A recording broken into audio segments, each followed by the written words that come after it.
Hey everyone, Angelo here, Hollywood filmmaker, greatest screenwriter in the history of the world, recovering hobo. I've been taking screenwriting classes for I think about 2 years now. Been screenwriting since, I can't believe I don't remember the first year, I think 2017. Wanted to be a filmmaker since 2002, since I was 17. And I did write stuff and write short films and sketches, but it was only when I was like 33 or 34, I just realized I had this other dream of being a screenwriter. And it was great. It was the best thing in my life. Like, oh, I didn't realize I can have a whole new dream, at this age. Because wanting to be a director, and I was making lots of YouTube videos and working on productions. It's great, but it was also such an angsty thing for me. And I didn't realize, there were a lot of reasons for that. I was angsty in general. But part of that was I didn't realize that I needed to understand how stories are written. I needed to eventually get into it. The timing wasn't right before then. I just was not ready to be a writer. It didn't sort of feel like a strong impulse in me. I thought for sure I'd never want to write. And when I started writing, it was interesting. I realized, oh, I have no idea how to do this. I can't believe now that I literally assumed writers just start writing a script. There is an approach where you can practice doing that and try and write something that way and learn from it. But I literally just tried writing a script and I got 13 pages in. I was so excited to write this thing. I was like dreaming about it. And 13 pages in, I realized, oh, nothing's happening. There's no story. And I realized, oh, I actually have to learn what screenwriting is. And then I went back and started learning. First, I was just watching interviews on Film Courage with screenwriters. Then I got some books on it. Then I started writing more, trying to figure out how to diagram a story. Then I hired a screenwriting consultant to give feedback on my script. I cannot believe I thought I would get good feedback. He said it was basically, he wasn't rude at all, but he said it's not working at all. So, you got to rework it or just be a director or just quit altogether. He's like, those are just your options. He wasn't being rude. He was actually very nice. And I learned a ton from that pain. It was humiliating. It was crushing. It took like a month to get over that feeling of misery. Like, I was like, what happened? I thought it was good. No, it was not good. But I had so much to learn still. And reading scripts, I learned a ton. And what I'm getting at with all this is, I was also, aware of in myself, I was making vintage amateur mistakes at screenwriting, like newbie mistakes, rookie mistakes. Pretty much everyone makes them. So do you want to be cognizant of them and be like, oh, I know people make them. When I have those thoughts coming up in myself, skip over them, leapfrog past them. Or do you want to indulge them and be like, well, this is this, well, they did this. And that is always, without getting too specific, there are certain things like every new screenwriter sort of has problems with, and stories they tell themselves about why it should be this way, why they like it, and therefore it's fine. And I knew very early on I didn't want to be like that. And so I'd say, regardless of the fact that my writing wasn't good, that helped me learn so much more quickly and get out of the misery of writing. I was miserable writing for a while too. I was like, I know, like it was just so painful to write. I was so tense. After a while, I was having to learn these lessons just with my body, like being open to, making mistakes, not writing perfectly, and sort of pushing myself beyond what I was comfortable with writing. And that's where I can see, oh, I was really learning more. And then taking the classes, I'm learning even more and reading more screenplays, and now reading these fantastic books, like a poetry book. Yeah, this is great, but stuff like Sherlock Holmes. Holy crap, this is amazing. Retyping out screenplays word for, I just realized oh, my ability to scale up stories and conflict is great. And also when I hear those classic beginner mistakes, I'm like, how do people not catch that in themselves, that they're doing that? And it's fine. I made them all. And before I wanted to be a full-time screenwriter, when I would write occasional short films and stuff, I was full of the worst mistakes. Not meaning necessarily in my writing itself, because sometimes it's funny. I would screen stuff with an audience at a small festival or something or somewhere and get good reactions, or I would see where the reaction is really good and then where it goes bad. And that stuck with me for years, and it was so educational to see How come the part that I didn't put any work into got the best reaction? The part I thought, just get this out of the way so I can start the story. And then when I was really invested in it, that's when I could just see people's eyes glaze over. I'm like, what am I doing there? And watching other stuff and seeing, why does it work? Reading screenplays. I read like 70 some. I should be reading more this weekend, this New Year's weekend.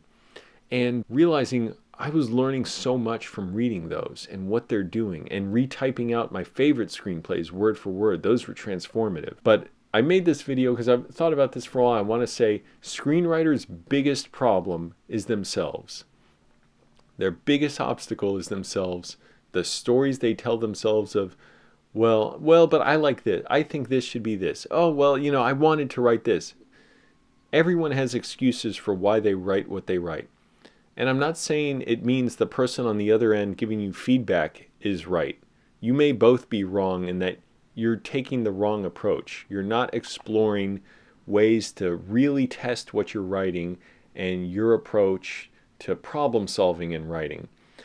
And I hear you can look up people at screenwriting panels and stuff where they ask the writer, I'm having this problem with my story. You see, it's this type of story. They're already telling themselves a story about what's in their way. And I think the question you should always ask when you're saying a statement like that is, what question were you answering by asking that question? In other words, what statement were you trying to make in the first place by even saying that? Because you're trying to say, oh, I know what the problem is. I know how to work it out. Well, wait, how do you know? How much time did you spend thinking about how do you know? Did you test that? So for me, I'm trying to always interrogate what I'm doing. I don't even like saying it that authoritatively. But what I've learned is be very, very ready to interrogate yourself over everything in a story. Because even like in my classes, when I make mistakes and my teachers point them out, I'm like, I didn't question myself there. I took for granted that it had to be this way. In other words, I told myself a little story of why this one part of a scene had to be this way. And it's like, do you want to keep telling yourself that story, or do you want to remove that sort of that blind spot, that covering over this blind spot, and say, oh, that's something I need to step back even further and get a broader vantage point and to question something. I don't even like mentioning particular specific mistakes, like the common things people often think. One, I will say, and it's because I made it, I was the guiltiest in a way, even though I called out someone else for it. When I worked on a video with someone many years ago, like over 10 years ago, I said, well, do we need this part? Because it's kind of irrelevant to the story. But they're like, but it really happened. I'm like, to all you out there watching, can you think about when you say that to yourself, or when others say that, and not cringe when you know everyone says that and I said it years later? It's like, I knew that was a mistake. And then I was questioned by that screenwriting consultant on, why does this character do this? Like, isn't that insane? I was like, well, I mean, I don't know if it's insane. I mean, it happened. And then he backed up. He was like, oh, I see what you're doing. And he was totally blunt. He was very nice. Like, he wasn't rude. I wasn't mad at him. I was upset, but I couldn't blame him. And he was like, oh, I see. Well, this is a common, mistake, is thinking because this happened to you that the audience is going to be as invested as you are. I'm like, that's exactly right. And if they are going to be invested in it, ask yourself why. How do you know? How can you test it? I'm amazed not amazed, because that implies judgment. People are very quick because it's very easy to just sort of just blurt out statements saying how confident they are about, oh, no, you shouldn't do this in your story. You should do this. I think we should all make the process of writing, revision, designing our stories before you even get to the writing, a process of interrogation. Glenn Gers says that on Writing for Screens. Check him out. He has an amazing YouTube channel for screenwriters. I listen to it like it's water. Or listen to it like it's water? I don't know. But it's because it's just great for me to have that discussion, sort of that chatter going on in my ear all the time of his thought process for writing. And having COVID, I had to sort of I just had COVID. I was sick for 2 weeks. Had to be away from writing for a while. I couldn't really focus on writing. I was getting the brain fog. That went away. Thank goodness it goes away for most people. So trying to be too scared if it happens. I was scared. But I didn't know it's normal, and it does go away. I'm going to read more scripts now that I was away from this for a little bit. Now my class is starting again too. I had sort of time between the semesters. It's not a university, but I realized we all have these same built-in stories and excuses of like, oh, it happened this way, or why can't the story not have an antagonist? I'm not saying it can't. I'm just saying, okay, what question are you answering by even asking that question? Is it answering, well, I think I feel this way, and or how long have you thought carefully about it? Because if you thought about that, okay, well, how do you know whether you need an antagonist or not? What is an antagonist? I realize a lot of people don't even agree on certain words. So it's like, well, wait, we're not even talking about the same thing. One person says stakes in a story and may mean the scope of it or the impact of it, and another person means something more along the lines of, what we understand as stakes, which is just, what will happen if this does not happen? What will befall a character if they do not achieve whatever goal? Or if this certain things happens, if you don't pay your bill, it's going to go to collections. Those are the stakes. Or it could be something else, People just not questioning that within yourself. Because I think most of us can really, if we got out of our own way, and that's everything in life, we could answer our own questions. We could be like, oh, this is what we really need here. Why did we say this? How long are we thinking about this? And of course, then there's the issue of, how do I get over writer's block? Or I don't even like saying that phrase. I never have that. But how do I get over this issue in my story? It's like, is that really the issue in the story? Or is this just a problem? Like, what are your problems with writing? I don't mean like, what's your problem with it? Like, why don't you like it? I mean, like, everybody has problems with writing. So make an account of what are your problems with writing. And then you can start figuring out, once you know what they are, how do you go about working on them? And then you can learn. You can explore other options. Coming out of COVID, I'm still like getting back to a normal routine. It's kind of weird, but now I'm very eager to be back into that and pushing myself harder, reading more scripts and writing a lot more, and even talking about it like this. So anyways, that's all kind of vague and abstract. This is also kind of an experiment for me too with my videos, my channel, to put a little more effort into the videos. I'm filming like 4 videos this morning and just changing shirts on each video. But screenwriters, writers in general, people in general, they get in their own way. I get it. We all do it. I do the dumbest things, and I don't like saying that dumbest thing. People make foolish decisions, make mistakes, because they didn't look at something, see what you need out of it. Assuming, it's going to be this way if I do it, so I can't do that. It's not a good idea. And very often finding out, it's not a bad idea at all. Actually, I should have tried that a while ago. It'd make it so much easier. And I try and unburden myself with that sort of tunnel vision of thinking whatever. I didn't even want to look up the other day whether malt vinegar is healthy for you, because I love malt vinegar, but I was like, I don't want to find out if it's bad for you. I'm like, that means I need to look it up and find out if it's bad for you. Turns out, I don't know, what I read, it says it's very good for you. Maybe there are different kinds, but I'm like, good, I'm going to get some malt vinegar to add to my chicken. Even simple things like that. And then that gets to your writing when you're assuming the story has to be a certain way. You shouldn't do this, you should. Questions you can ask yourself are always along the lines of, how do you know? How long did you spend thinking about it? What are you trying to answer with your question?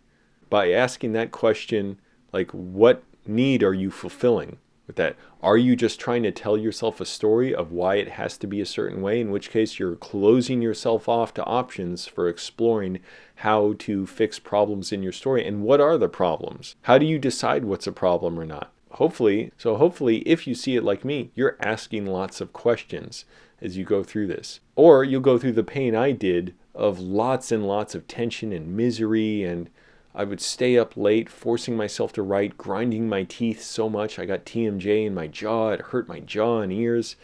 And now I can write and be so much more loose. But I always have to have this cognizance, this awareness of being in a good, state, conditioning myself like my mind, like a gym, to ask questions, to be open to, where am I wrong? What won't people understand about the context of my story? If that's frequently a thing, is just not providing the context to understand something in a story. where you think it's clear to you and you realize, oh, the reader experienced something totally different because they didn't have the pieces of information that were in your head that you thought were there. It's very easy to fool yourself with that. And that's what we're all about in my classes, and that's something we all discover every week, every time, no matter what. Everybody makes mistakes as far as that goes. That's where testing your script and reading for context and, testing it with others comes in. And not asking vague questions like, do you like it? Because to me, input is output. Like, you ask a vague question, you're asking for a vague answer. If you can ask instead, who's the main character in the story? And one person says one character and another person says another, well, now you know you may have a problem. And it's like, well, why did you think that was the main character? What are you communicating that you didn't intend? And being clear with yourself first, what do you want to communicate with your story? So a process of interrogation, Glenn Gers said that before me, and many others have said it before, I'm sure. So check him out. His channel is Writing for Screens, and he puts up live streams literally just breaking down how he writes. It's amazing. And he's got like hundreds of them up now. Anyways, screenwriters, happy screenwriting. Get to writing. Thanks for watching. Subscribe, click like if you watched this far, and bye-bye.